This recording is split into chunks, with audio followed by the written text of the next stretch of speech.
We're going to Vegas with our man Joe Fortenbaugh. No pressure, Joe, but Aaron Dolan was here for Game 3, went 4-0. Speaking of pressure, the Warriors will go down 3-1 if they don't win tonight at Boston. They're 4-point dogs. Who you taking in Game 4, Joe? Laying the 4 with Boston. Let's go back to what we just saw in Game 3 when Boston was laying 3.5 points. All right, Steph Curry had his best shooting night of the entire series at 56%.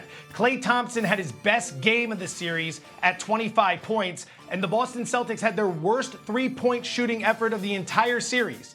And it still resulted in a Boston 16-point victory. I don't see the Warriors finding anything to close that gap, especially now that Steph is battling an ankle injury. This should be closer to 5, in my opinion. Boston laid 5 at home in 3 games against Milwaukee. I don't think the Warriors are that much better than Milwaukee. I'll lay the 4 here.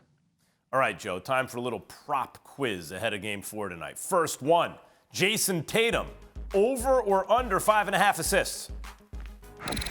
Over. Tatum has been averaging 8 assists per game this series, but more importantly, wins versus losses. In playoff wins, Jason Tatum is averaging over 7 assists per game. In playoff losses, Jason Tatum is averaging just 4 assists per game. I like them to win tonight. The same thing happened in Game 3. Tatum goes over 5.5 assists.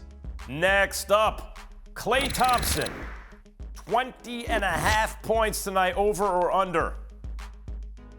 This is going to be an under for me. Klay dropped 25 in the last game. It's the only time he eclipsed this total in any game this series, and it's because he had a great effort. He shot close to 40% from three-point range. I see some natural regression kicking in here, plus this number is just too high. Klay's only hit this mark in 4 of his last 15 playoff games. I see value in the under. I see it being a lower scoring game. I'm going to go under on Thompson.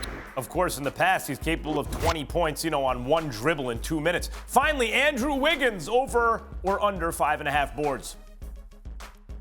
We're going to go over on this. Wiggins has recorded at least 5 rebounds in 8 straight games, which tells us he has a very high floor. If we're going to miss, we're not going to miss by much, but we obviously want to catch this. He's averaging over 6 rebounds per game for the postseason, so it's not a big ask. We know he's going to play big minutes tonight for the Warriors, barring any foul trouble. They need him to step up big. This is a desperate spot for the Warriors. Wiggins going over 5.5 rebounds. I like it comfortably.